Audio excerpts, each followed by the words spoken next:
हाँ जी, good morning. तो आज हम करने वाले हैं एएमटी चैप्टर का रिवीजन। एएमटी मतलब alternate minimum tax. Income tax में एक सेक्शन है, सेक्शन 115 जेसी, जिसमें आपको एएमटी के प्रोविजंस दे रखे हैं। एएमटी के प्रोविजंस क्या बोलते हैं? एक नॉन कंपनी एसएससी को अपना टैक्स दो तरीके से कैलकुलेट करना होगा। तो नॉन कंपनी एसएससी अपना टैक्स दो तरीके से कैलकुलेट करे। एक तो नॉर्मल प्रोविजन के हिसाब से वो रेगुलर टैक्स यानी नॉर्मल टैक्स कैलकुलेट करे, और एएमटी के प्रोविजन के हिसाब से वो एएमटी का टैक्स कैलकुलेट करे। एएमटी का टैक्स आपको कैलकुलेट करना पड़ता है एडजस्टेड टोटल इनकम पर। तो एडजस्टेड टोटल इनकम क्या होगी अभी समझते हैं।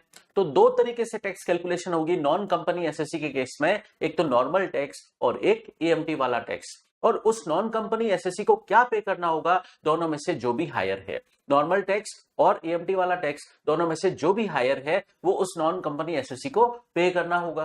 ठीक है, तो एएमटी के प्रोविजन के हिसाब से हम एएमटी वाला टैक्स कैसे कैलकुलेट करें? वो कैलकुलेट होगा आपके एडजस्टेड टोटल इनकम पर 18.5%। 18.5% बेसिक है, और कोऑपरेटिव सोसाइटी के केस में 18.5% की जगह 15% हो जाएगा बेसिक टैक्स। तो एएमटी का टैक्स जनरली लगता है एडजस्टेड टोटल इनकम का 18.5%। और सरचार्ज लगेगा क्या? यस, सरचार्ज लगेगा। सरचार्ज सिचुएशनल है और वो हम ऑलरेडी पढ़ चुके हैं पिछले वीडियो में। ठीक है, तो सरचार्ज सिचुएशनल है और वो टोटल इनकम को देखकर लगाया जाता है, लेकिन यहां पर आपको टोटल इनकम के बजाय एडजस्टेड टोटल इनकम देखकर सरचार्ज लगाना होगा। तो 50 लाख को एडजस्टेड टोटल इनकम एक्सीड करे, या 1 करोड़ को, या 2 करोड़ को, या 5 करोड़ को, तो टोटल इनकम वर्ड की जगह फिर हम क्या देखेंगे? एडजस्टेड टोटल इनकम देखकर सरचार्ज लगाएंगे। फिर एमआरएस भी लेस हो जाएगी। एमआरएस हमने लास्ट क्लास में समझा था, मार्जिनल रिलीफ ऑफ सरचार्ज, वो सरचार्ज में से लेस हो जाएगी एमआरएस। फिर आपके बेसिक टैक्स आ गया और नेट सरचार्ज आ गया। अब आप इसमें 4% हेल्थ एंड एजुकेशन सेस जोड़ दीजिए। किसका? बेसिक टैक्स और नेट सरचार्ज का। तो आपका एएमटी वाला टैक्स आ जाएगा। तो आपने नॉर्मल प्रोविजन के हिसाब से आपने नॉर्मल टैक्स कैलकुलेट किया, और रेगुलर नॉर्मल प्रोविजन के हिसाब से आपने नॉर्मल टैक्स कैलकुलेट कर लिया, और एएमटी के प्रोविजन के हिसाब से आपने एएमटी वाला टैक्स कैलकुलेट कर लिया। और नॉन कंपनी एसएससी आपको इसमें से दोनों में से जो भी हायर है वो पे करना होगा। ठीक है, तो एडजस्टेड टोटल इनकम का क्या मतलब है? एडजस्टेड टोटल इनकम का मतलब है आप नॉर्मल प्रोविजन के हिसाब से जो टोटल इनकम कैलकुलेट करते हैं वो कैलकुलेट कर लीजिए। नॉर्मल प्रोविजन के हिसाब से ही आपको टोटल इनकम कंप्यूट कर लेनी है, इस चैप्टर का इफेक्ट दिए बगैर। ठीक है, जो भी टोटल इनकम आ रही है वो ले लीजिए, फिर उसमें एड बैक कर दीजिए 3 तरीके के डिडक्शंस। मतलब ये 3 तरीके के डिडक्शंस एएमटी प्रोविजंस में डिसअलाउड है, आप एड बैक कर दीजिए। तो कौन से डिडक्शंस एड बैक हो जाएंगे हमारे एडजस्टेड टोटल इनकम को कंप्यूट करने में? आपके जो भी इनकम रिलेटेड डिडक्शंस हैं, जो आपके चैप्टर 6A में दे रखे हैं, जो भी इनकम रिलेटेड डिडक्शन 80IA से लेकर 80IE तक, और 80JJA और 80JJAA और 80LA, 80PA और 80QQB और 80RRB के डिडक्शंस, आप ये इनकम रिलेटेड डिडक्शन है जो डिडक्शंस अंडर चैप्टर 6A के हेडिंग सी वाले हैं। हेडिंग सीए वाले लेस नहीं करना है, जो 80TTA और 80TTB वाला है वो एड बैक नहीं करना है यहां पर। ठीक है, तो यहां पर पहले आप क्या करिए, टोटल इनकम उठा लीजिए एज पर नॉर्मल प्रोविजंस, और उसमें income related deductions add back कर दीजिए। ठीक है, सिवाय 80TTA और 80TTB को छोड़कर। और अगर आप कोऑपरेटिव सोसाइटी है तो कोऑपरेटिव सोसाइटी के लिए भी एटीपी यहां पर एड बैक नहीं होगा। एटीपी को छोड़कर बाकी सारे income related deductions add back कर दीजिए। और आप अगर सेज यूनिट में, अगर सेज एरिया में स्पेशल इकोनॉमिक जोन में यूनिट लगाते हैं तो आपको जो 10AA में डिडक्शन मिला था सेज एरिया में यूनिट लगाने पर, तो वो डिडक्शन 10AA वाला एग्जम्पशन भी बोलते हैं उसको, वो एड बैक कर दीजिए। क्या निकालने के लिए? एडजस्टेड टोटल इनकम निकालने के लिए। और तीसरा डिडक्शन 35AD का डिडक्शन भी एड बैक कर दीजिए आप एडजस्टेड टोटल इनकम निकालने के लिए। तो 35AD का डिडक्शन भी क्या एएमटी प्रोविजंस में डिसअलाउ हो रहा है? यस, ये डिसअलाउ हो रहा है, तो तीनों ये एड बैक कर दीजिए। अब आप बोलेंगे सर 35AD का डिडक्शन क्या होता है? कि हम स्पेसिफाइड बिजनेस के लिए कुछ कैपिटल एक्सपेंडिचर करते हैं तो उसका हमें 3580 में डिडक्शन मिलता है, और अगर हम 3580 का डिडक्शन लेते हैं तो उस कैपिटल एक्सपेंडिचर पर डेप्रिसिएशन नहीं मिलता है। तो अगर हमारा 3580 का डिडक्शन एड बैक हो रहा है, डिसअलाउ हो रहा है, तो क्या हम डेप्रिसिएशन ले लें? यस, ले लीजिए। तो 3580 वाला डिडक्शन पूरा एड बैक नहीं करना है, उसमें से डेप्रिसिएशन रिड्यूस कर देना है।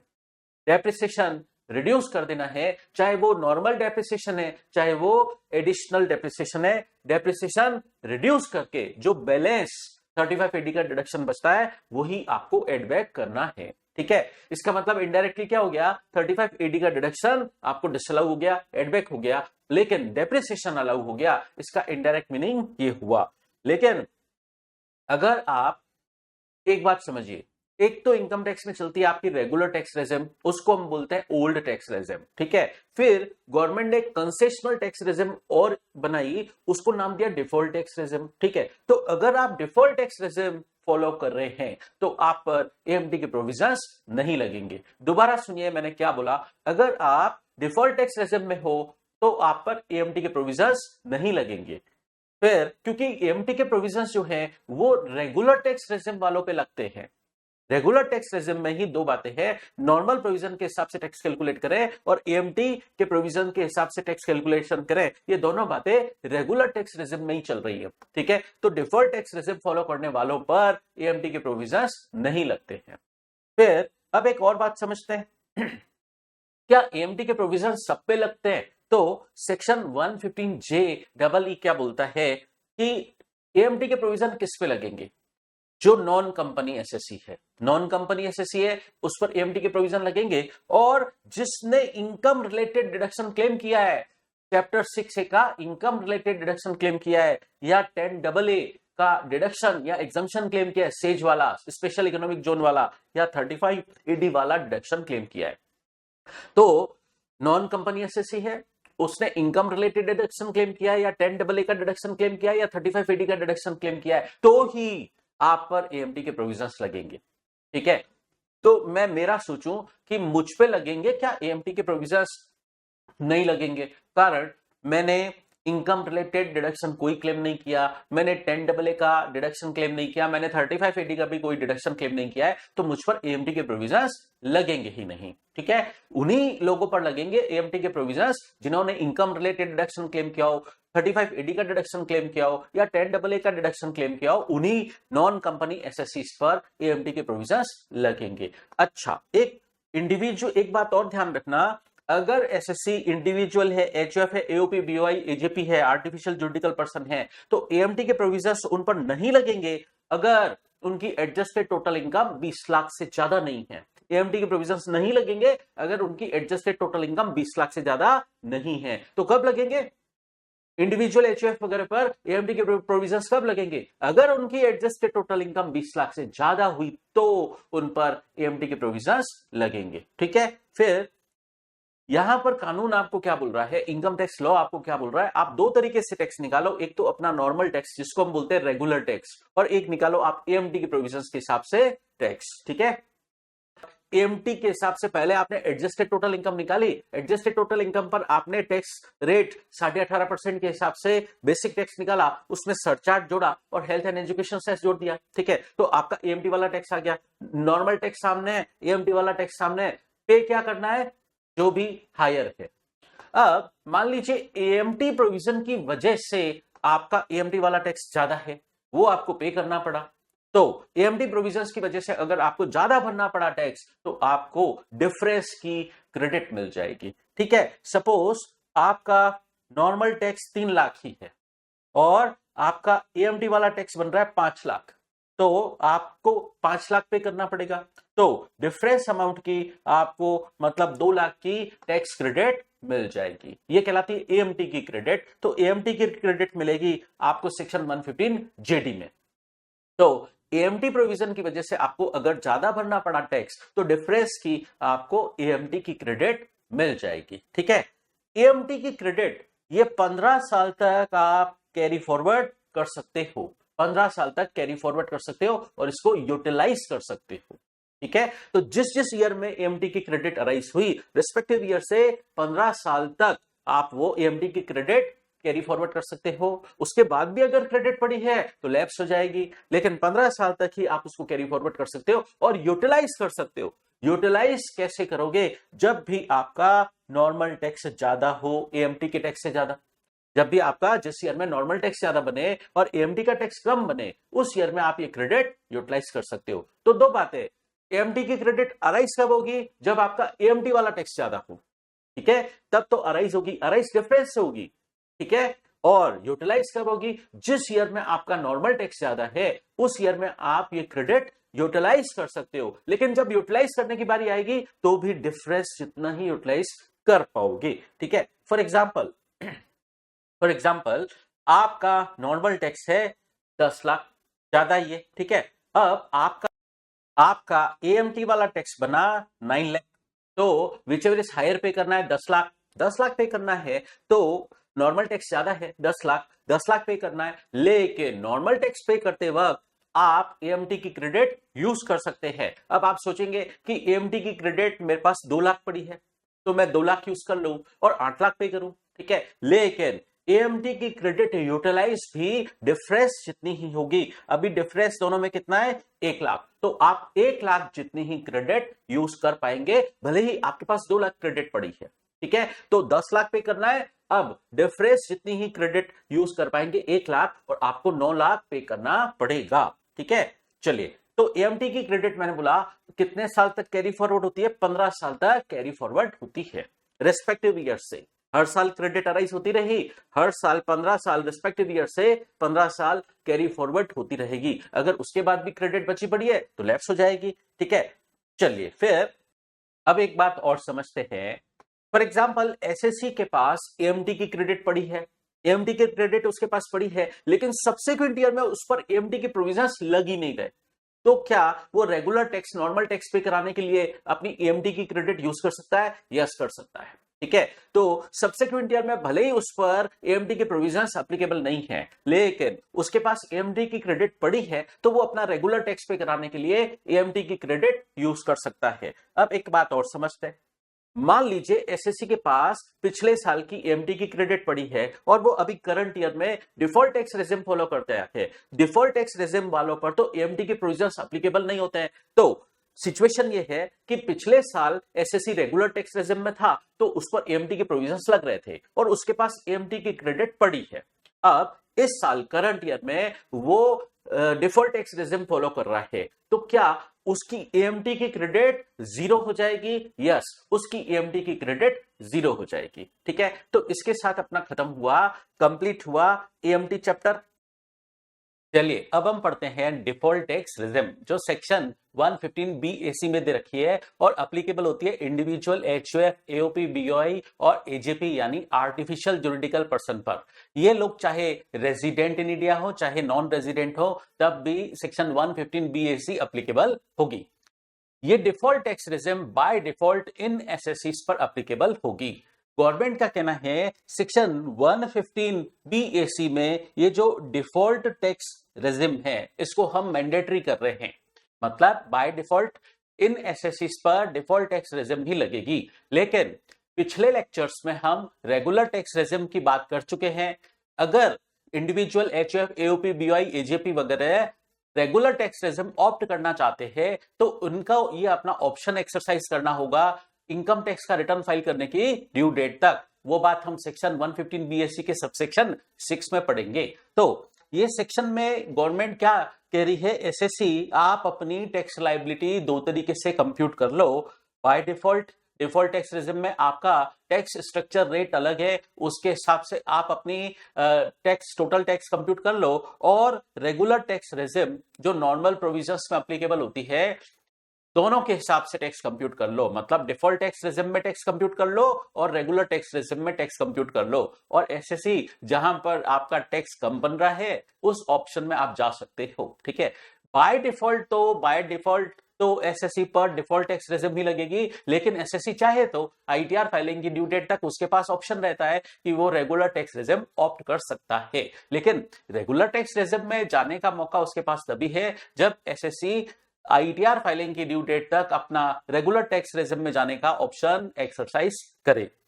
अब सेक्शन 115B(AC) का सबसेक्शन 1A टैक्स रेट की बात करता है कि डिफॉल्ट टैक्स रेजिम में टैक्स रेट्स क्या लगेगी। ये सिर्फ नॉर्मल इनकम के लिए है, स्पेशल इनकम पर तो स्पेशल टैक्स रेट ही लगेगी।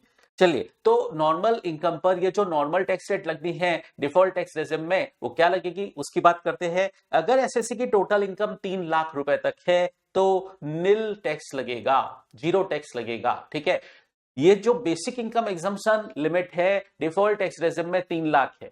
रेगुलर टैक्स रेजिम में हमने पढ़ा था कि बेसिक इनकम एग्जम्पशन लिमिट वहां पर क्या थी, 2.5 लाख, 3 लाख और 5 लाख भी थी। लेकिन एसएससी चाहे सीनियर सिटीजन है चाहे वेरी सीनियर सिटीजन है, उस केस में भी अगर उस पर डिफॉल्ट टैक्स रेजिम एप्लीकेबल है तो बेसिक इनकम एग्जम्पशन लिमिट सबके लिए 3 लाख ही रहेगी। ठीक है, फिर 3 लाख तक तो होगा आपका जीरो टैक्स। फिर अगर जो इनकम 3 लाख से एक्सीड कर रही है लेकिन 7 लाख तक की है, उस इनकम पर 5% टैक्स लगेगा। यहां पर पहले इस 7 लाख की जगह 6 लाख हुआ करता था। ठीक है, अब और जो इनकम 7 लाख से एक्सीड कर रही है लेकिन 10 लाख से एक्सीड नहीं कर रही है, मतलब 7 लाख से 10 लाख के बीच की इनकम पर 10% टैक्स लगेगा। और जो इनकम 10 लाख से एक्सीड कर रही है लेकिन 12 लाख तक की इनकम है, उस पर 15% टैक्स लगेगा। ठीक है, और जो इनकम 12 लाख से एक्सीड कर रही है लेकिन 15 लाख तक है, उस इनकम पर 20% टैक्स लगेगा। और जो इनकम 15 लाख से एक्सीड कर रही है, जितनी इनकम 15 लाख से एक्सीड कर रही है, उस पर 30% टैक्स लगेगा। तो आप याद कैसे करें, ये 3 लाख, ठीक है, और इनके बीच का गैप भी 3 लाख और इनके बीच का भी गैप 3 लाख, लेकिन अब ये गैप 10 लाख से 12 लाख, ये 2 लाख का गैप है। ठीक है, और यहां पर फिर 3 लाख का गैप, यहां पर फिर 3 लाख का गैप, और 15 लाख से जो इनकम है उस पर 30% टैक्स रेट लगेगी। तो आपने देखा मैक्सिमम केस में इनकम 3-3 लाख से बढ़ रही है, एक जगह 2 लाख से बढ़ी थी 10 लाख से 12 लाख वाला, लेकिन ये जो टैक्स रेट है यहां तक तो 5-5% से बढ़ी, लेकिन लास्ट वाले स्लैब में 10% से बढ़ी। ठीक है, ये आपको याद रखना पड़ेगा। तो टैक्स रेट में चेंज हुआ है डिफॉल्ट टैक्स रेजिम में, ये आप याद रखिएगा, और उसके हिसाब से आपके बेसिक टैक्स की कैलकुलेशन चेंज होगी।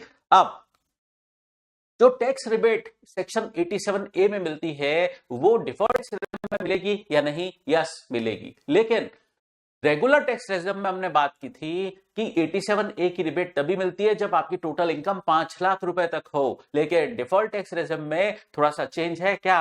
अगर आपकी टोटल इनकम 7 लाख रुपए तक है तो आपको 87A की टैक्स रिबेट मिलेगी।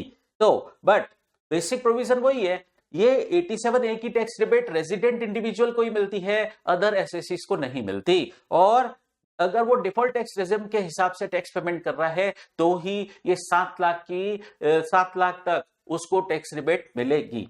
ठीक है, तो अगर एसएससी की टोटल इनकम 7 लाख तक है, 7 लाख से ज्यादा नहीं है, तो उसको 87A की टैक्स रिबेट मिलेगी। ये 87A की tax rebate default tax regime में कैसे कैलकुलेट होगी समझिए। बेसिक टैक्स आपका जो भी आ रहा है उसका 100%, आपकी टोटल इनकम 7 लाख तक है, आप अपना बेसिक टैक्स कंप्यूट करें उसका 100% और 25,000 विच एवर इज लेस। आपको ध्यान है रेगुलर टैक्स रेजिम में इस 25,000 की जगह 12,500 दे रखा है। ठीक है, लेकिन डिफॉल्ट टैक्स रेजिम में बेसिक टैक्स का 100% और 25,000 विच एवर इज लेस, इतना 87A की टैक्स रिबेट मिलेगी। अब एक एडिशनल बात समझना जो रेगुलर टैक्स रेजिम में नहीं थी। जैसा आपने सरचार्ज के लिए मार्जिनल रिलीफ का कंसेप्ट समझा था इंडिविजुअल वाले चैप्टर में, वैसा ही कंसेप्ट टैक्स रिबेट के लिए भी है, but marginal relief tax rebate पर मिलेगी सिर्फ डिफॉल्ट टैक्स रेजिम में। अगर SSC regular tax regime opt कर रहा है तो फिर उसको टैक्स रिबेट पर मार्जिनल रिलीफ नहीं मिलेगी। ठीक है, देखिए ये बात मैंने यहां दे रखी है कि मार्जिनल रिलीफ अलाउ नहीं होती है टैक्स रिबेट पर। सरचार्ज की बात नहीं कर रहा हूं, टैक्स रिबेट पर मार्जिनल रिलीफ नहीं मिलेगी। अगर एसएससी रेगुलर टैक्स रेजिम में है तो उसको टैक्स रिबेट पर मार्जिनल रिलीफ नहीं मिलेगी। ये मार्जिनल रिलीफ का कंसेप्ट टैक्स रिबेट के कॉन्टेक्स्ट में सिर्फ डिफॉल्ट टैक्स रेजिम के लिए है। और ये कंसेप्ट है क्या, समझते हैं। आप अपनी इंक्रीमेंटल इनकम कंप्यूट करिए, मतलब 7 लाख के ऊपर जो इनकम जा रही है वो कैलकुलेट कर लीजिए, उसको बोलिए ए। उसको क्या बोलेंगे आप? ए। मतलब 7 लाख के ऊपर जो टोटल इनकम आपकी जा रही है, जितनी जा रही है 7 लाख के ऊपर, उसको बोलिए ए। या कंसेप्चुअली हम बोले एक तरीके से इंक्रीमेंटल इनकम। ठीक है, फिर आपकी जो भी इनकम है 7 लाख से ऊपर है, 7 लाख से ऊपर है अगर, तो भी टोटल इनकम जितनी भी है 7 लाख से ऊपर है, उस पर आप बेसिक टैक्स कंप्यूट कर लीजिए, उसको बोलिए बी। ठीक है, और अगर बी अगर ए से ज्यादा है, बी मतलब टैक्स अगर ए यानी इंक्रीमेंटल इनकम से ज्यादा है तो टैक्स रिबेट मिलेगी कितनी? बी माइनस ए, इतनी आपको टैक्स रिबेट मिलेगी। ये तब भी होगा जब आपकी टोटल इनकम 7 लाख से एक्सीड कर रही है। मैंने पहले क्या बोला? मैंने बोला ये टैक्स रिबेट आपको मिलती है। पहले मैंने टैक्स रिबेट का कंसेप्ट समझाया कि टैक्स रिबेट आपको तभी मिलती है जब आपकी टोटल इनकम 7 लाख से ज्यादा नहीं है। एक बात ये कंप्लीट हुई। फिर अगर आपकी टोटल इनकम 7 लाख से स्लाइटली हायर है तो उस केस में आपका सवाल रहेगा, सर हमको टैक्स रिबेट मिलेगी या नहीं?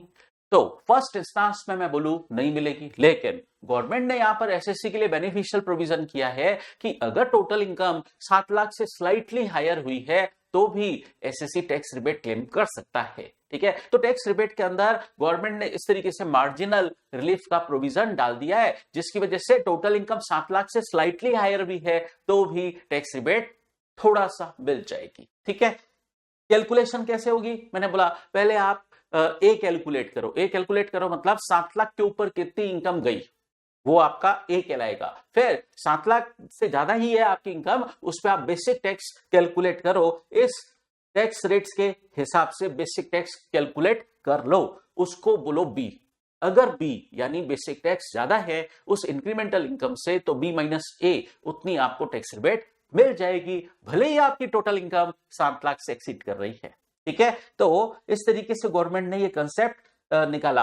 अब कई लोगों को यह दिक्कत रहती है, सर 7 लाख से कितनी स्लाइटली हायर जाए जो हम टैक्स रिबेट थोड़ी सी क्लेम कर पाए, मतलब मार्जिनल रिलीफ क्लेम करते हुए थोड़ी सी हमको टैक्स रिबेट मिल ही जाए।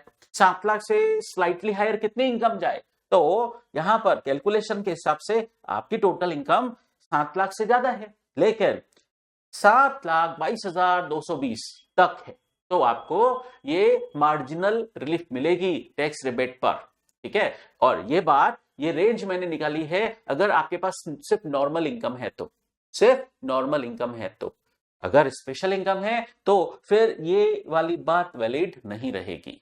ठीक है, चलिए अब एक बात और बताऊं, अगर आपके पास सिर्फ नॉर्मल इनकम है, स्पेशल इनकम है ही नहीं, तो अगर आप प्रैक्टिकली कैलकुलेट करके देखोगे तो 7 लाख तक आपको इस टैक्स रेट के हिसाब से बेसिक टैक्स 20,000 ही बनेगा। तो पढ़ने से लगता है कि ये 25,000 गवर्नमेंट ने गलत लिख दिया है। ठीक है, तो 25,000 गवर्नमेंट ने, वैसे इसको अगर गवर्नमेंट करना चाहती तो 20,000 कर देती। इस टैक्स रेट के हिसाब से आपका 7 लाख तक बेसिक टैक्स 20,000 ही बनेगा, कैलकुलेट करके देख लेना। ठीक है, तो उस हिसाब से गवर्नमेंट को यहां 20,000 कर देना था, लेकिन गवर्नमेंट ने किया नहीं है तो 25,000 ही है यहां पर। हो सकता है गवर्नमेंट स्पेशल इनकम पर स्पेशल टैक्स रेट के हिसाब से ये रिबेट अलाउ कर रही है और 25,000 वो स्पेशल इनकम की पर जो स्पेशल टैक्स रेट लगेगी उसके हिसाब से जो बेसिक टैक्स आएगा उस पे भी ये टैक्स रिबेट मिल जाएगी।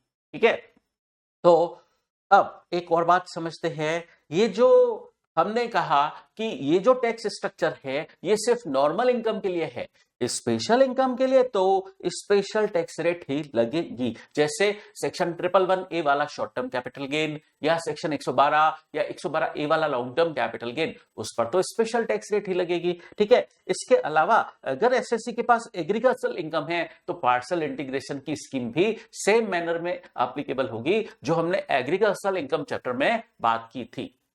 अब बात करते हैं सरचार्ज और हेल्थ एंड एजुकेशन सेस कितना लगेगा। तो सरचार्ज का पैटर्न डिफॉल्ट टैक्स रेजिम में वही है जैसा कि रेगुलर टैक्स रेजिम में हमने पढ़ा था। तो अगर आपकी टोटल इनकम 50 लाख तक है तो आप पर सरचार्ज लगेगा ही नहीं।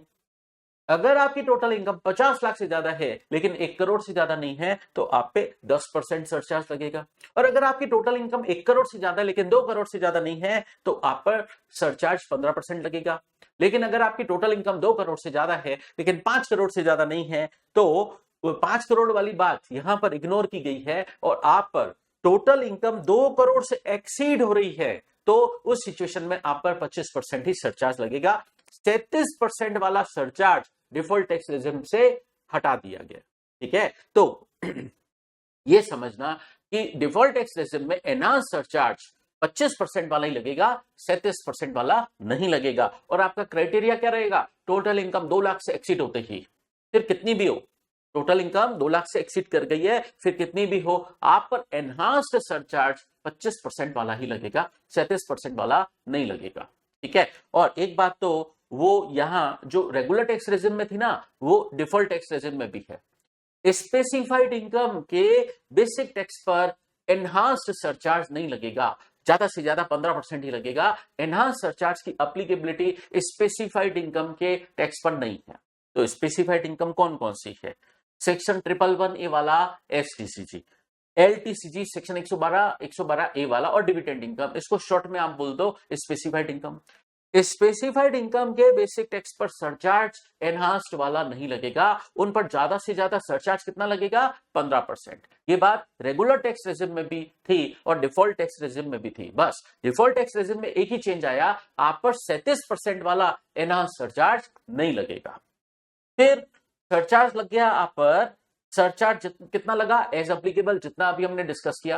फिर जो भी सरचार्ज बेसिक टैक्स आया, सरचार्ज आया, उसमें जो भी नेट सरचार्ज था, एमआरएस यहां पे भी मिलेगी सरचार्ज के अगेंस्ट, सरचार्ज के अगेंस्ट भी एमआरएस मिलेगी, फिर नेट सरचार्ज आएगा, बेसिक टैक्स उसमें जोड़ेंगे, बेसिक टैक्स आया, नेट सरचार्ज उसमें जोड़ दिया, फिर जो भी अमाउंट आया उस पर 4% हेल्थ एंड एजुकेशन सेस लग जाएगा। अब अगर आप डिफॉल्ट टैक्स रेजिम हैं, by default default tax regime ही लगेगी, मैंडेटरी है। अगर आप रेगुलर टैक्स रेजिम ऑप्ट करोगे तो रेगुलर टैक्स रेजिम में जा पाओगे, बाय डिफॉल्ट आप पर डिफॉल्ट टैक्स रेजिम ही लगेगी। अब डिफॉल्ट टैक्स रेजिम की एक बहुत ही इंटरेस्टिंग बात है कि डिफॉल्ट टैक्स रेजिम में आपको कुछ डिडक्शंस, कुछ एग्जम्पशंस ब्लॉक कर दिए जाएंगे, मतलब नहीं मिलेंगे। अगर डिफॉल्ट टैक्स रेजिम आप पर एप्लीकेबल है, आप फॉलो कर रहे हो डिफॉल्ट टैक्स रेजिम, आपने रेगुलर टैक्स रेजिम ऑप्ट नहीं की है, आप डिफॉल्ट टैक्स रेजिम में हो, तो आपको कुछ एग्जम्पशंस और डिडक्शंस का बेनिफिट नहीं मिलेगा। वो कौन से एग्जम्पशंस और डिडक्शंस हैं? सैलरी हेड में सबसे पहले मैं स्टार्ट करता हूं सैलरी हेड से।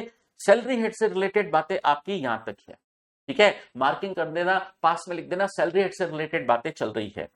सैलरी हेड में आपको लीव ट्रेवल कंसेशन मिलता है, उस पर एग्जम्पशन मिलता है सेक्शन 10 क्लॉज 5 में, वो नहीं मिलेगा अगर डिफॉल्ट टैक्स रेजिम में हो। तो एलटीसी लीव ट्रेवल कंसेशन में जो एग्जम्पशन मिलता है 10(5) का, वो नहीं मिलेगा। दूसरा, एचआरए पर एग्जम्पशन मिलता है सेक्शन 10 क्लॉज 13A में, वो भी नहीं मिलेगा अगर डिफॉल्ट टैक्स रेजिम एप्लीकेबल है आप पर। और सेक्शन 10 क्लॉज 14 के नोटिफाइड अलाउंसेस पर जो आपको एग्जम्पशन मिलता है 10-14 में, नोटिफाइड अलाउंसेस पर आपको सेक्शन 10 क्लॉज 14 में जो एग्जम्पशन मिलता है वो नहीं मिलेगा अगर आप पर डिफॉल्ट टैक्स रेजिम एप्लीकेबल है। तो सेक्शन 10 क्लॉज 14 वाले नोटिफाइड अलाउंसेस पर आपको एग्जम्पशन नहीं मिलेगा, लेकिन उसमें से कुछ सेलेक्टेड एग्जम्पशन आप क्लेम कर सकते हो। कन्वेंस अलाउंस पर आपको 10-14 में एग्जम्पशन मिल जाएगा, ठीक है। टूर अलाउंस और ट्रांसफर अलाउंस पर भी आपको 10-14 में एग्जम्पशन मिल जाएगा, भले ही आप डिफॉल्ट टैक्स रेजिम में हो। ये एक्सेप्शन है। फिर ट्रांसपोर्ट अलाउंस जो दिव्यांग एम्प्लॉय को मिलता है, जो ब्लाइंड है, डेफ एंड डम है या ऑर्थोपेडिकली हैंडीकैप्ड है, उसको ट्रांसपोर्ट अलाउंस पर 10-14 में जो एग्जम्पशन मिलता है वो कंटिन्यू मिलेगा, भले ही वो डिफॉल्ट टैक्स रेजिम में है। और डेली अलाउंस पे भी 10-14 में एग्जम्पशन मिलेगा ही, भले ही डिफॉल्ट टैक्स रेजिम में है। तो ये तो हो गए एक्सेप्शन, अदर देन करके लिखा है मतलब एक्सेप्शन हो गए, मतलब ये एग्जम्पशन जो सेलेक्टेड है ये तो आपको तब भी मिलेंगे जब आप डिफॉल्ट टैक्स रेजिम में हो। तो सैलरी हेड से रिलेटेड एक और बात, एक एमएलए एमपी को जो डेली और कॉन्स्टिट्यूएंसी अलाउंस मिलता है उस पर एग्जम्पशन मिलता है 10-17 में, वो भी नहीं मिलेगा। ये बात सैलरी हेड से कनेक्टेड नहीं है वैसे, क्योंकि उनको जो अलाउंसेस मिलते हैं वो income from other sources head में शो करते हैं। तो 10-17 का एग्जम्पशन जो एमएलए एमपी को मिलता है, 10-17 का एग्जम्पशन वो उनको नहीं मिलेगा अगर डिफॉल्ट टैक्स रेजिम एप्लीकेबल है। अब एक बात और समझना, हमने क्लबिंग ऑफ इनकम चैप्टर में एक एग्जम्पशन समझा था कि अगर माइनर चाइल्ड की इनकम पेरेंट्स में क्लब हो रही है, अगर माइनर चाइल्ड की इनकम पेरेंट्स में क्लब हो रही है, तो पेरेंट्स उस क्लब्ड इनकम पर 1500 रुपए का एग्जम्पशन ले सकते हैं पर एनम पर चाइल्ड। पर एनम पर चाइल्ड 1500 रुपए मैक्सिमम एग्जम्पशन ले सकते हैं पेरेंट्स। वो एग्जम्पशन भी नहीं मिलेगा अगर डिफॉल्ट टैक्स रेजिम में है, तो वो एग्जम्पशन भी नहीं मिलेगा। और अगर सेज एरिया में यूनिट लगा रहे हैं तो 10AA का जो एग्जम्पशन डिडक्शन मिलता है वो 10AA का एग्जम्पशन डिडक्शन भी नहीं मिलेगा डिफॉल्ट टैक्स रेजिम में। अब बात करते हैं कि सैलरी हेड के डिडक्शन डिफॉल्ट टैक्स रेजिम में मिलेंगे या नहीं। देखिए, standard deduction regular tax regime में अलाउ है, डिफॉल्ट टैक्स रेजिम में पिछली बार से मतलब पिछले साल से गवर्नमेंट ने standard deduction default tax regime में भी अलाउ कर दिया था। अब इस साल से गवर्नमेंट ने स्टैंडर्ड डिडक्शन 75,000 किया है, 50,000। देखिए, 50,000 अगर रेगुलर टैक्स रेजिम अप्लीकेबल है तो 50,000 ही मिलेगा स्टैंडर्ड डिडक्शन, लेकिन डिफॉल्ट टैक्स रेजिम में 75,000 मिल जाएगा स्टैंडर्ड डिडक्शन। बाकी के दो डिडक्शन, इंटरटेनमेंट अलाउंस का जो डिडक्शन मिलता है सैलरी हेड पे गवर्नमेंट एम्प्लॉय को, वो डिफॉल्ट टैक्स रेजिम में नहीं मिलेगा, और प्रोफेशनल टैक्स का डिडक्शन वो भी डिफॉल्ट टैक्स रेजिम में नहीं मिलेगा। तो डिफॉल्ट टैक्स रेजिम में सिर्फ स्टैंडर्ड डिडक्शन मिलेगा और वो मैक्सिमम 75,000 तक मिलेगा। रेगुलर टैक्स रेजिम में 50,000 और डिफॉल्ट टैक्स रेजिम में 75,000। अब बात करते हैं हाउस प्रॉपर्टी हेड में कौन सा डिडक्शन मना हो जाएगा, ब्लॉक कर दिया जाएगा अगर डिफॉल्ट टैक्स रेजिम फॉलो कर रहे हैं। अगर आपकी प्रॉपर्टी एसओपी एनओपी है तो उस पर आप उसकी एनुअल वैल्यू तो नील होती है, आप उस पर एक ही डिडक्शन क्लेम कर सकते हो इंटरेस्ट का, वो आपको मना हो जाएगा, नहीं मिलेगा, ब्लॉक कर दिया गया है, डिफॉल्ट टैक्स रेजिम में नहीं मिलेगा। एसओपी एनओपी प्रॉपर्टी पर इंटरेस्ट का डिडक्शन डिफॉल्ट टैक्स रेजिम में नहीं मिलेगा। अच्छा, प्रॉपर्टी एलओपी डीएलओपी हो तो मिलेगा या नहीं, उसकी बात आगे चल के करेंगे। अभी बात की है एसओपी एनओपी प्रॉपर्टी के लिए इंटरेस्ट का डिडक्शन बना। फिर अब बात करते हैं पीजीबीपी हेड के डिडक्शंस जो आपके शुरू हो रहे हैं। पीजीबीपी हेड के डिडक्शंस आपके यहां से यहां तक शुरू हो रहे हैं, ठीक है, यहां से यहां तक है। एडिशनल डेप्रिसिएशन का डिडक्शन नहीं मिलेगा अगर आप डिफॉल्ट टैक्स रेजिम एप्लीकेबल हो रही है। एडिशनल डेप्रिसिएशन आप क्लेम नहीं कर सकते, नॉर्मल डेप्रिसिएशन भले ही क्लेम करिए। फिर आपको अगर आप रिसर्च के लिए डोनेशंस दे रहे, कॉन्ट्रीब्यूशंस दे रहे, तो कॉन्ट्रीब्यूशन डोनेशंस का जो डिडक्शन मिलता है सेक्शन 35 में, वो भी नहीं मिलेगा अगर डिफॉल्ट टैक्स रेजिम एप्लीकेबल है। हाँ, अगर इन हाउस रिसर्च कर रहे हैं और खुद ही capital expenditure, revenue expenditure research work कर रहे हैं तो उनका तो मिल जाएगा डिडक्शन डिफॉल्ट टैक्स रेजिम में भी। लेकिन जो कंट्रीब्यूशन डोनेशन कर रहे हैं, ये जो सारे सबसेक्शंस है ना कंट्रीब्यूशन और डोनेशन के, तो कंट्रीब्यूशन और डोनेशन का डिडक्शन नहीं मिलेगा डिफॉल्ट टैक्स रेजिम में। फिर स्पेसिफाइड बिजनेस आपने सेटअप किया है सेक्शन 35 एडी वाला, तो आप 35 एडी का डिडक्शन क्लेम नहीं कर सकते अगर डिफॉल्ट टैक्स रेजिम एप्लीकेबल है। अब बात करते हैं एक income from other sources head में, आपको फैमिली पेंशन पर स्टैंडर्ड डिडक्शन मिलता है सेक्शन 57 में, वो भी नहीं मिलेगा अगर डिफॉल्ट टैक्स रेजिम है तो। और अब बहुत ही इंपॉर्टेंट बात, चैप्टर 6A के डिडक्शंस भी आपको नहीं मिलेंगे इन जनरल आपको चैप्टर 6A के जो डिडक्शन मिलते हैं ना जीटीआई के बाद, वो नहीं मिलेंगे, लेकिन उसमें से कुछ एक्सेप्शन है, सेलेक्टेड वो मिल जाएंगे। तो कौन इन जनरल चैप्टर 6 के डिडक्शन मना है, लेकिन अब पढ़ते एक्सेप्शन। आप डिफॉल्ट टैक्स रेजिम एप्लीकेबल है फिर भी कुछ डिडक्शन क्लेम कर सकते हो। 80 सीसीडी सबसेक्शन 2, एम्प्लॉयर ने एनपीएस में कंट्रीब्यूशन किया एम्प्लॉय के लिए, तो 80 सीसीडी सबसेक्शन 2 वो आप क्लेम कर सकते हो, सबसेक्शन 1 और 1B वाला नहीं क्लेम कर सकते।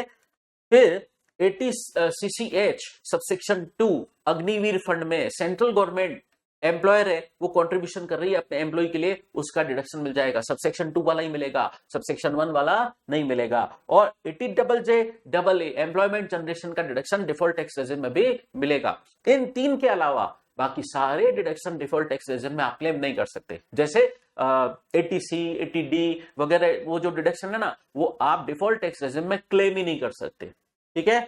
चलिए अब एक बात और समझते हैं, आपको कुछ लॉसेस का सेट ऑफ कैरी फॉरवर्ड भी अलाउ नहीं होगा डिफॉल्ट टैक्स रेजिम में। तो कुछ लॉसेस का सेट ऑफ कैरी फॉरवर्ड आपको मना कर दिया जाएगा, डिफॉल्ट टैक्स रेजिम में नहीं मिलेगा। पहला केस, तो एसएससी की टोटल इनकम कंप्यूट की जाए without adjusting brought forward losses, कुछ ब्रॉड फॉरवर्ड लॉसेस आप सेट ऑफ नहीं कर पाएंगे और अनएब्सॉर्ब्ड एडिशनल डेप्रिसिएशन आप क्लेम नहीं कर पाएंगे। अनएब्सॉर्ब नॉर्मल डेप्रिसिएशन तो आप क्लेम कर सकते हो, लेकिन अनएब्सॉर्ब एडिशनल डेप्रिसिएशन आप क्लेम नहीं कर सकते अगर डिफॉल्ट टैक्स रेजिम आप फॉलो कर रहे हैं। ठीक है, इसको हम इस तरीके से एग्जांपल से समझते हैं फटाफट। फॉर एग्जाम्पल, आपके दो बिजनेस हैं, एक नॉर्मल बिजनेस है, एक स्पेसिफाइड बिजनेस है। कौन सा? 35 AD वाला स्पेसिफाइड बिजनेस है। एक आपका उसका लॉस है। नॉर्मल बिजनेस में आपका बिजनेस लॉस है 3 लाख और स्पेसिफाइड बिजनेस 35 AD वाला उसमें आपका लॉस है 7 लाख। तो इस तरीके से आपका टोटल लॉस है 10 लाख। अगर आप डिफॉल्ट टैक्स रेजिम में हैं तो ये लॉस ब्रॉड फॉरवर्ड होके इस साल आया, इस साल के लिए ब्रॉड फॉरवर्ड किया आपने, मतलब पिछले साल से आप कैरी फॉरवर्ड करके आए। ये जो स्पेसिफाइड बिजनेस 35 AD वाला लॉस है 7 लाख, ये आपको सेट ऑफ का बेनिफिट नहीं मिलेगा अगर डिफॉल्ट टैक्स रेजिम में हो। तो आपको स्पेसिफाइड बिजनेस से रिलेटेड लॉस अलाउ नहीं होगा। 35 AD का डिडक्शन डिफॉल्ट टैक्स रेजिम में ब्लॉक किया हुआ है, तो अगर उसका आप लॉस कैरी फॉरवर्ड करके लेकर आए हो तो उसका सेट ऑफ का बेनिफिट आपको नहीं मिलेगा। दूसरा, एडिशनल डेप्रिसिएशन मना है डिफॉल्ट टैक्स रेजिम में, तो अगर आपके पास ब्रॉड फॉरवर्ड अनएब्सॉर्ब्ड डेप्रिसिएशन है, आपके पास अनएब्सॉर्ब्ड ब्रॉड फॉरवर्ड डेप्रिसिएशन है 6 लाख का, उसमें से हम चेक करेंगे नॉर्मल डेप्रिसिएशन अनएब्सॉर्ब्ड कितना है, अनएब्सॉर्ब्ड डेप्रिसिएशन नॉर्मल वाला कितना है 4 लाख है, और एडिशनल डेप्रिसिएशन से रिलेटेड अनएब्सॉर्ब्ड डेप्रिसिएशन है 2 लाख। तो आपको ये 2 लाख का एडिशनल डेप्रिसिएशन वाला अनएब्सॉर्ब्ड डेप्रिसिएशन आपको सेट ऑफ और कैरी फॉरवर्ड करने से मना कर दिया जाएगा। कारण देखिए, 35 AD वाला स्पेसिफाइड बिजनेस का डिडक्शन, 35 AD वाला डिडक्शन डिफॉल्ट टैक्स रेजिम में ब्लॉक है। दूसरा, एडिशनल डेप्रिसिएशन भी आपको डिफॉल्ट टैक्स रेजिम में नहीं मिलता है। ठीक है, तो आपको ये लॉसेस जो उन्हीं डिडक्शन से कनेक्टेड है, उन्हीं डिडक्शन से, उन्हीं एग्जम्पशन से कनेक्टेड लॉसेस हैं, उन लॉसेस का सेट ऑफ कैरी फॉरवर्ड नहीं मिलेगा। अब एक बात और समझते हैं। देखिए, ये थर्ड वाले पॉइंट पे बात करते हैं एग्जाम्पल से। एक सेक्शन है 115 BAC के अंदर सबसेक्शन 3, वो एक खास बात बोलता है कि फॉर एग्जाम्पल प्रीवियस ईयर 2023-24 में SSC रेगुलर टैक्स रेजिम में था, तो उसको एडिशनल डेप्रिसिएशन मिल गया था। रेगुलर टैक्स रेजिम में तो एडिशनल डेप्रिसिएशन अलाउड है, बट डिफॉल्ट टैक्स रेजिम में एडिशनल डेप्रिसिएशन क्लेम करना अलाउड नहीं है। तो प्रीवियस ईयर 23-24 में SSC रेगुलर टैक्स रेजिम में था, तो उसने एडिशनल डेप्रिसिएशन क्लेम किया, लेकिन एडिशनल डेप्रिसिएशन पर भी रूल 180 डेज का रूल एप्लीकेबल है। ये 180 डेज का रूल क्या है कि अगर आप इस साल कोई एसेट खरीदते हो और पुट टू यूज करते हो उसको लेस देन 180 डेज, तो आपको हाफ डेप्रिसिएशन मिलेगा।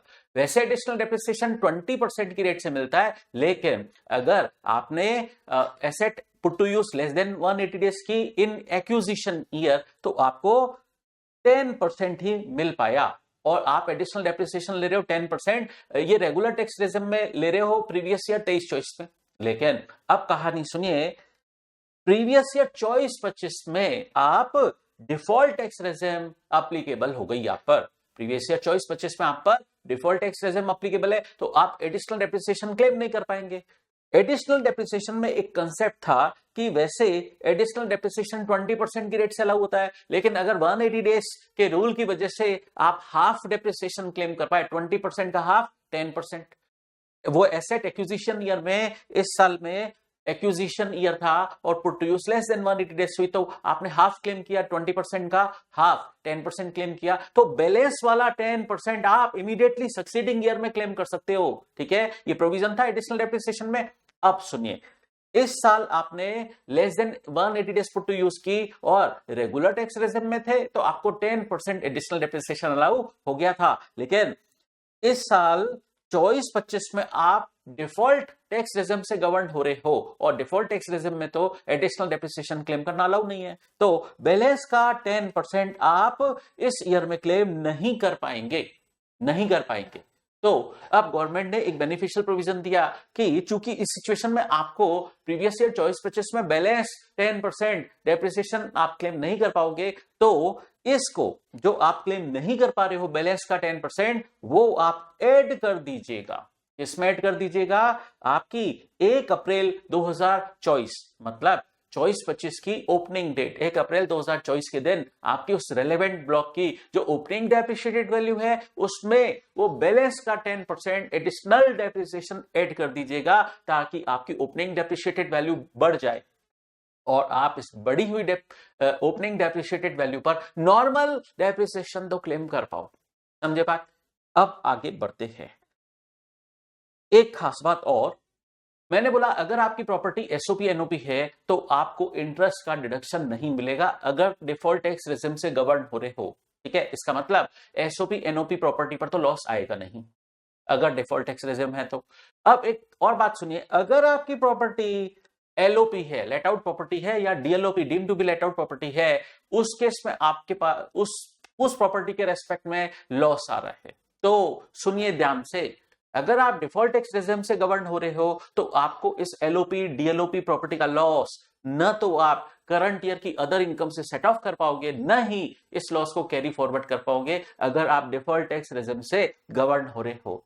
एक रेस्ट्रिक्शन और सुनिए, अगर आपको किसी अदर लॉ में कोई परक्यूजिट और अलाउंस पर कोई एग्जम्पशन था, अलाउंस और परक्यूजिट पर अदर लॉ में कोई एग्जम्पशन था, जैसे फूड और बिवरेजेस 50 रुपए तक का खाना पर मील एग्जाम्प्ट होता है सैलरीड एम्प्लॉय को, ये अदर लॉ का एग्जम्पशन है। ठीक है, ये एग्जम्पशन आपको नहीं मिलेगा अगर डिफॉल्ट टैक्स रेजिम से गवर्न हो रहे हो। ठीक है, अब एक बात और समझते हैं। एक यहां पर गवर्नमेंट ने प्रोविजन किया है कि डेप्रिसिएशन आपको डिफॉल्ट टैक्स रेजिम में मिलेगा, कोई दिक्कत नहीं है, नॉर्मली मिलेगा, एडिशनल नहीं मिलेगा। ठीक है, अब एक बात सुनिए, हमने पीजीबीपी हेड में समझा था कि ऐसे मोटर व्हीकल जो हायरिंग बिजनेस में काम आ रहे हैं और एक्वायर्ड में स्पेसिफाइड पीरियड में, कौन सा 23 अगस्त 2019 से लेकर 31 मार्च 2020 तक, और पुट टू यूज हो गए हैं 31 मार्च 2020 तक, ऐसे मोटर व्हीकल जो हायरिंग बिजनेस में काम आते हैं उस पर 45% डेप्रिसिएशन थी, नॉर्मल डेप्रिसिएशन रेट 45%, लेकिन उसको रेस्ट्रिक्ट कर दिया जाएगा। कारण सुनिए, डिफॉल्ट टैक्स रेजिम में डेप्रिसिएशन रेट 40% से ज्यादा नहीं मिलेगा, तो उस केस में क्या हो जाएगा, 45% वाली डेप्रिसिएशन रेट भी 40% तक रेस्ट्रिक्ट कर। और ये वाली बात तो सेक्शन 115 बीएससी का सबसेक्शन 3, तो मतलब ये वाला पॉइंट मैं आपको ऑलरेडी बता चुका हूं। कब बताया था? देखिए, मैंने बोला था आपने एडिशनल डेप्रिसिएशन क्लेम किया था प्रीवियस ईयर 23-24 में, लेकिन 180 डेज के रूल की वजह से वो asset put to use less than 180 days हुई, तो आपको एडिशनल डेप्रिसिएशन हाफ मिला था, 20% के बजाय 10%। लेकिन एडिशनल डेप्रिसिएशन वाले सेक्शन में प्रोविजन है कि अगर आप 180 डेज के रूल की वजह से हाफ एडिशनल डेप्रिसिएशन क्लेम कर पाए हैं तो बैलेंस का 10% यानी हाफ वो आप इमीडिएटली सक्सीडिंग ईयर में क्लेम कर सकते हो। लेकिन हुआ क्या, मैंने आपको क्या बोला था कि प्रीवियस ईयर 24-25 में आप पर डिफॉल्ट टैक्स रेजिम एप्लीकेबल हो गई, जिसकी वजह से आपको बैलेंस का 10% एडिशनल डेप्रिसिएशन नहीं मिल पाया। तो वो जो आपको बैलेंस का 10% एडिशनल डेप्रिसिएशन नहीं मिल पाया डिफॉल्ट टैक्स रेजिम की वजह से, वो वाला ऐड कर दिया जाएगा किसमें, 1 अप्रैल